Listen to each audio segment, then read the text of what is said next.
نحمده ونستغفره ونتوكل عليه ونعوذ بالله من شرور أنفسنا ومن سيئات أعمالنا من يهده الله فلا مضل له ومن يضلله فلا هادي له ونشهد أن لا إله إلا الله وحده لا شريك له ونشهد أن سيدنا محمدا عبده ورسوله. سبق نمبر 27 مرکب توصیفی. مرکبات اور مفردات کا فرق آپ جانتے ہیں. مفرد ایک لفظ کو کہتے ہیں. مفرد ایک لفظ جیسے کتاب، قلم، رجل، ولد، یہ سب مفردات ہیں، ایک لفظ ہیں.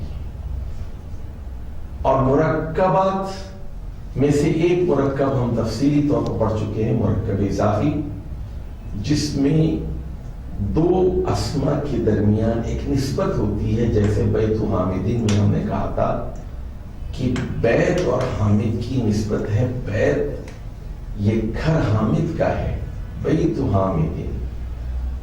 اب ایک اور قسم کی مرکب کا ذکر کر رہے ہیں جس میں اسما کو جوڑ کر ایک مرکب بنایا جاتا ہے.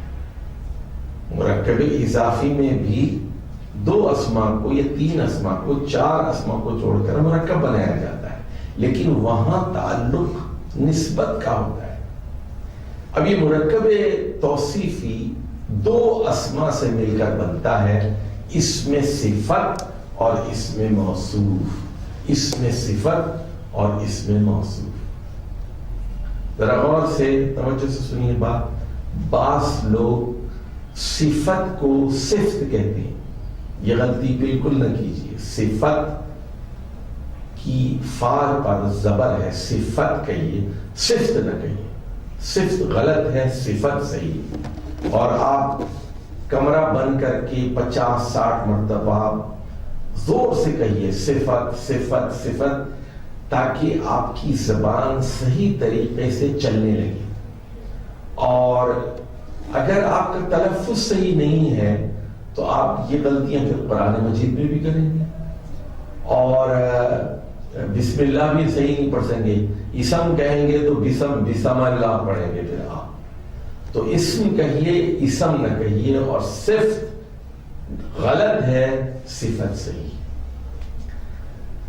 توابع، بعض اسما دوسرے اسما کے پیچھے پیچھے اصلی اسم کے اعراب کے ساتھ آتے ہیں. پیچھے پیچھے آنے والوں کو تابع کہتے ہیں، اور تابع کی جمع ہے توابع. یہ توابع 5 ہیں: صفت، عطف، بدل، عطف بیان اور تاکید. صفت، عطف، بدل، عطف بیان اور تاکید. تو توابع کا کیا مطلب ہے کہ وہ ان کے پیچھے پیچھے چلتے ہیں.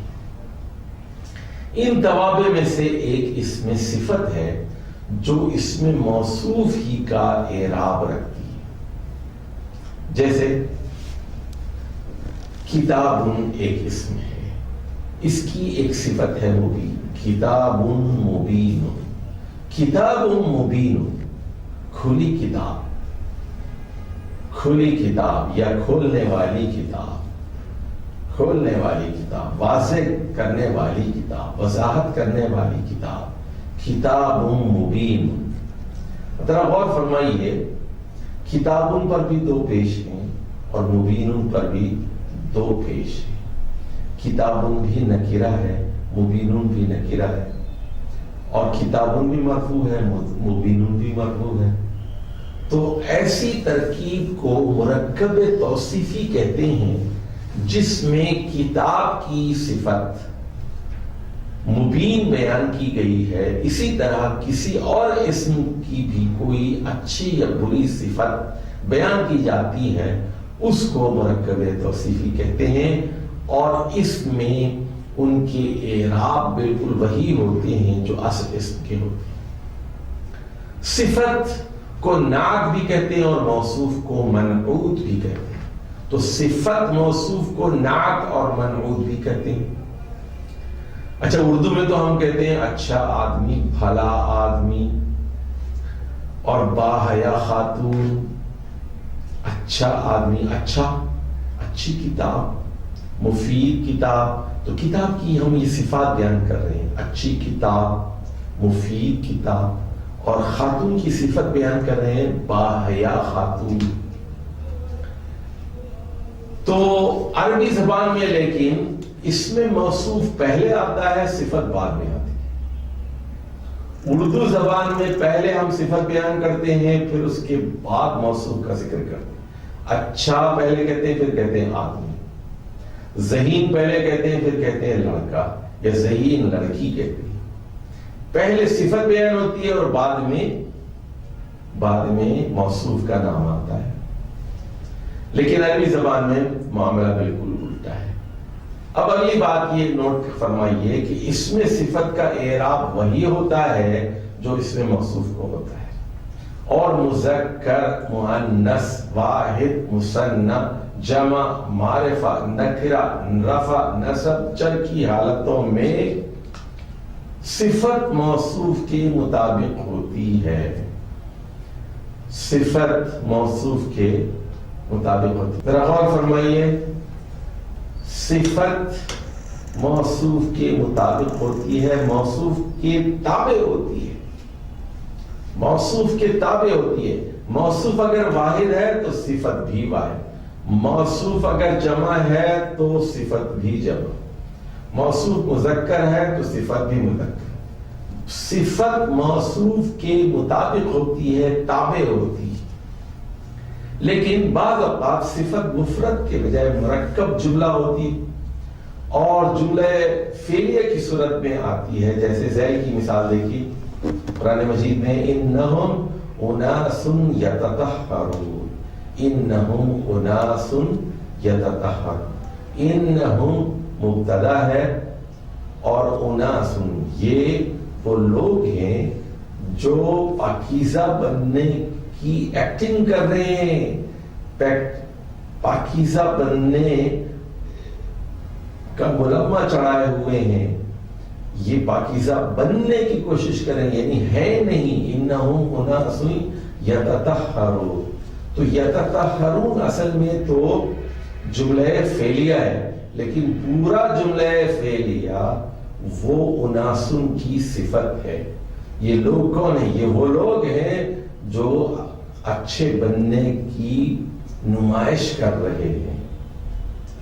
اب ذرا چند مثالوں پر ہم غور کرتے ہیں. رجل طویل، رجل موصوف ہے اور طویل صفت ہے، لمبا آدمی. دونوں مذکر ہیں، صفت اور موصوف دونوں نکرہ ہیں اور دونوں مرفوع ہیں. دونوں کے آخر میں دو پیش ہیں اور دو پیش رفع کی علامت ہے. اب دیکھیے دوسری مثال، الرجل الطویل. الرجل الطویل وہ خاص لمبا آدمی. یہاں دونوں مرفوع ہیں، دونوں مذکر ہیں، لیکن دونوں سے پہلے الف لام ہے اور اس لیے یہ معرفہ ہو گیا ہے اور ترجمہ بھی بدل گیا ہے. وہ خاص لمبا آدمی. تیسری مثال دیکھیے، امت مسلمت. امت مؤنث ہے اور اس کے مطابق اس کی صفت بھی مسلمت مؤنث استعمال ہوئی ہے. دونوں مرفوع ہیں، دونوں مؤنث ہیں، دونوں اسماء نکیرہ ہیں اور دونوں کے آخر میں دو پیش کی علامت موجود ہے اور دونوں مؤنث ہیں، اس لیے دونوں کے آخر میں تا مربوطہ کی علامت موجود ہے. چوتھی مثال دیکھیے، المؤمنون الصالحون. دونوں جمع ہیں، دونوں کے آخر میں اونا ہے اور یہ بتا رہے ہیں کہ یہ جمع ہے اور دونوں کے آخر میں اونا ہے. مؤمنون صالحون یہ بتا رہے ہیں کہ ان کی حالت رفع کی ہے. دونوں اسماء مرفوعہ ہیں، دونوں مذکر ہیں اور جو ہے دونوں معرفہ بھی ہیں، اس لیے کہ دونوں الف لام سے شروع ہو رہے ہیں. المؤمنون الصالحون. اب اگلی مثال دیکھیے، ولدانی صغیرانی، صفت اور پہلے موصوف ہے پھر صفت، یہ مرکب توصیف ہے، ولدانی صغیرانی، دو چھوٹے لڑکے۔ یہاں دونوں مرفوع ہیں اور رفع کی علامت کیا ہے؟ آنی آنی، دونوں میں آنی ہے، دو چھوٹے لڑکے، دونوں مذکر ہیں، اگر مؤنث ہوتے تو پھر دان، دونوں مثنیٰ ہے، آنی اس کی علامت موجود۔ المومنات الصائمات، روزے دار ایمان والیاں، روزے دار مومنات، مومن خواتین۔ تو یہاں دیکھیے دونوں مرفوع ہیں، آتو کی علامت موجود ہے، دونوں معرفہ ہیں کیونکہ دونوں ال سے شروع ہو رہے ہیں، دونوں جو ہیں جمع مؤنث سالم ہیں۔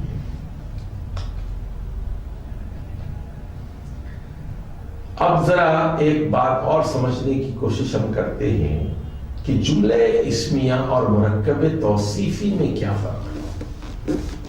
جملہ اسمیہ میں مبتدا معرفہ ہوتا ہے اور خبر نکرہ ہوتی ہے، جبکہ مرکب توصیفی میں اسم موصوف پہلے آتا ہے جو معرفہ بھی ہو سکتے ہیں اور نکرہ بھی۔ اسم موصوف کے مطابق ہی صفت کا اعراب ہوگا۔ دیکھیے ذرا، الولد صغیر، یہ جملہ اسمیہ ہے، الولد مبتدا ہے، الف لام سے شروع ہوا ہے، معرفہ ہے، مبتدا معرفہ ہوتا ہے، صغیر نکیرہ ہے، آخر میں دو پیش ہیں اور خبر ہے، تو یہ جملہ اسمیہ ہے۔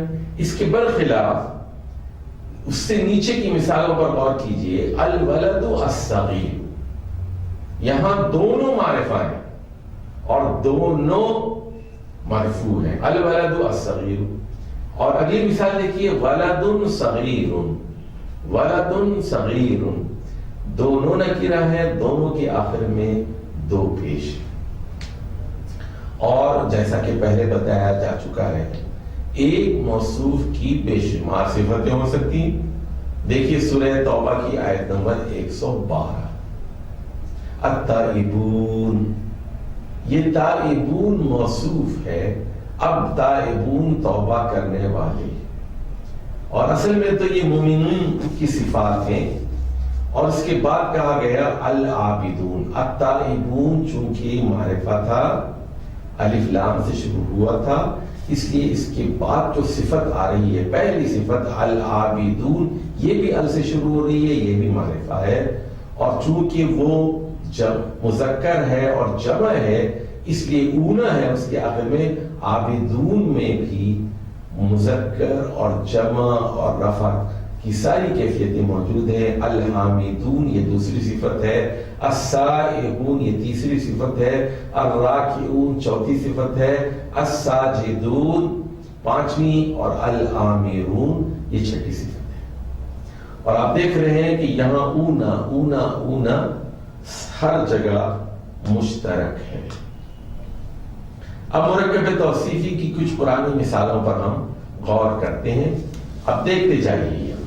القرآن الحکیم، القرآن الحکیم، الصراط المستقیم، دونوں معرفہ ہیں، دونوں کے آخر میں ایک پیش ہے، یہ پہلے موصوف ہے پھر صفت، موصوف اور صفت۔ المسجد الحرام، آپ دیکھ رہے ہیں کہ دونوں معرفہ ہیں اور الف ہے اور دونوں مرفوع۔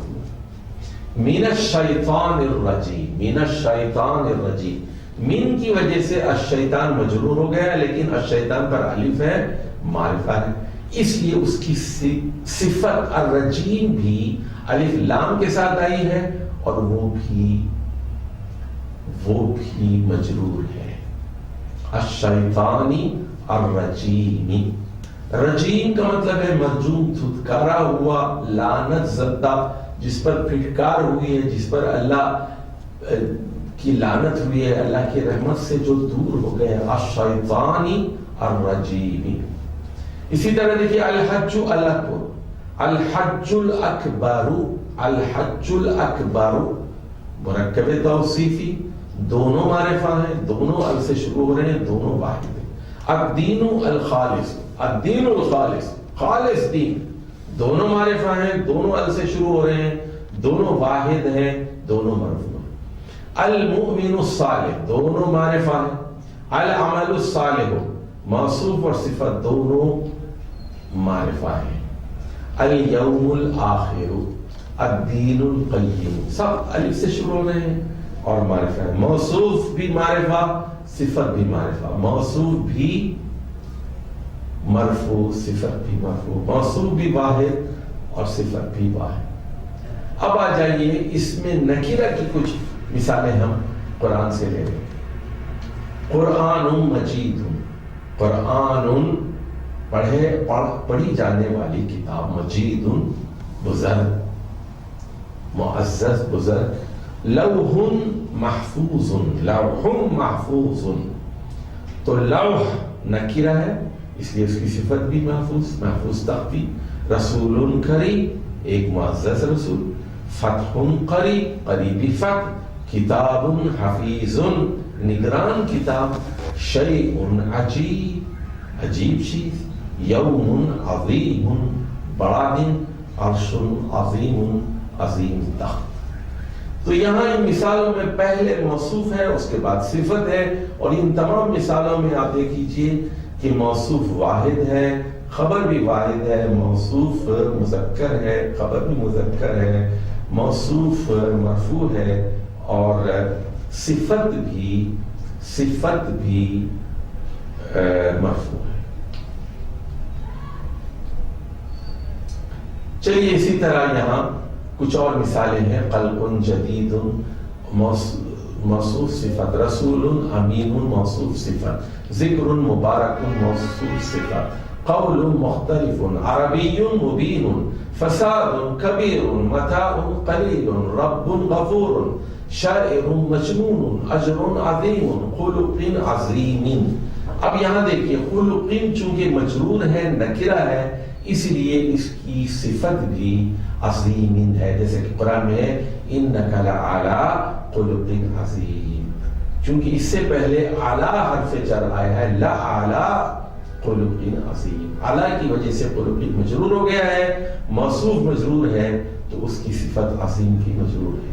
فوزن عظیم، فوزن چونکہ منصوب ہے اس کے آخر میں دو زبر کی علامتیں ہیں، فوزن موصوف ہے اس کی صفت عظیمن بھی منصوب حالت میں آ رہی ہے۔ کتاب مستور، رجع بعید۔ اب آ جائیے کچھ مؤنث کی مثالیں دیکھتے ہیں۔ امت مسلمۃ، امت مسلمۃ، یہ امہ چونکہ موصوف ہے، مؤنث ہے، نکرہ ہے، اس کی صفت بھی بالکل اسی طرح۔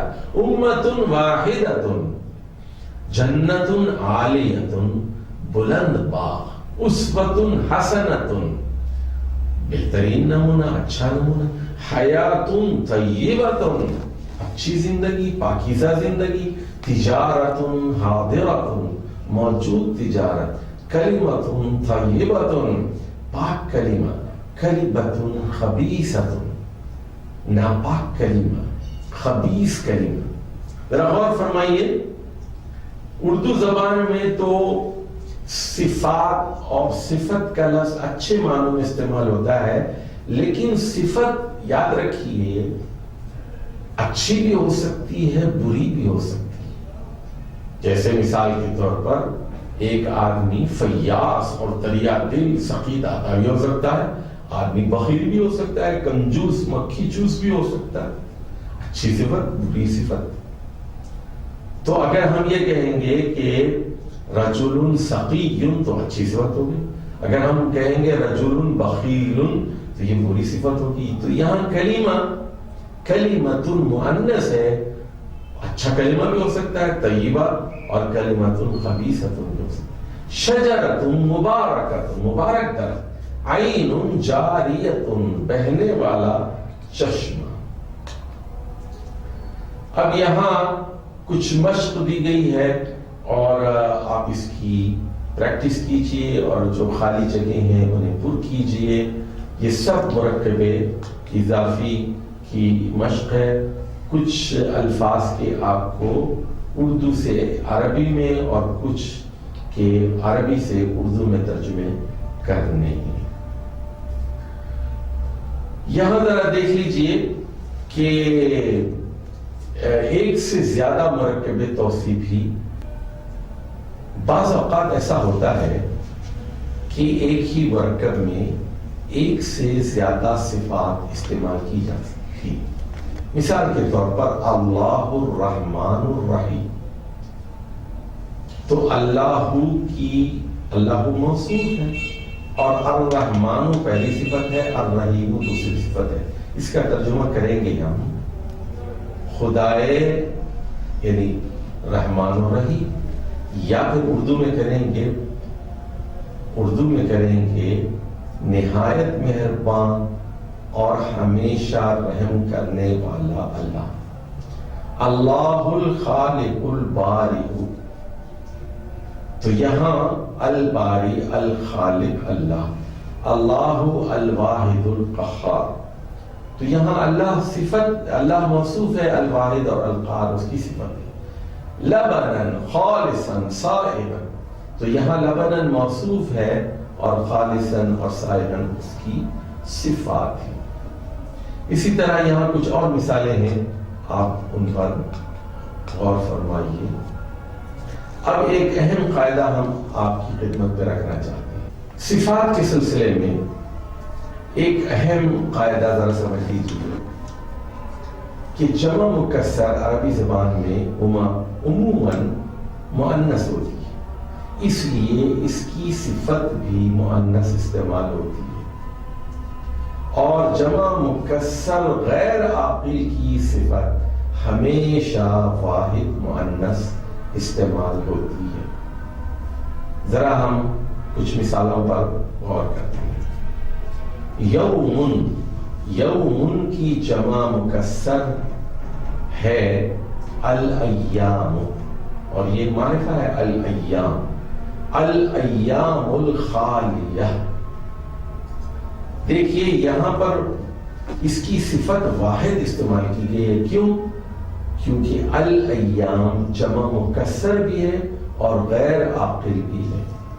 دوسری مثال دیکھیے، سررن، سررن جمع ہے سریر کی، جمع مکسر، چارپائیاں یا بستر یا فرش کے معنی.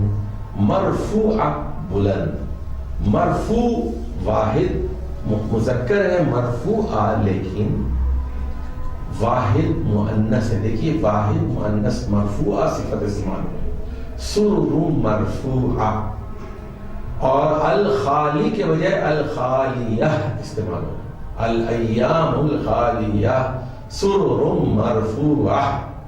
ابواب متفرقہ، ابواب باب کی جمع مکسر غیر عاقل ابواب ہے، اس لیے متفرق کے بجائے متفرقہ واحد مؤنث صفت استعمال ہوئی ہے. صحیفتن کی جمع صحف ہے اور اس کی صفت مطہرہ، مطہر کے بجائے مطہرتن استعمال ہوئی، واحد مؤنث. تو قاعدہ کیا ہے؟ جمع مکسر غیر عاقل موصوف کی صفت ہمیشہ واحد مؤنث استعمال ہوگی. یہاں چند آپ کے لیے مشقیں ہیں، تمارین، اس کا ذرا خیال رکھیے. اردو سے عربی میں ترجمہ کیجیے اور عربی سے اردو میں ترجمہ کیجیے.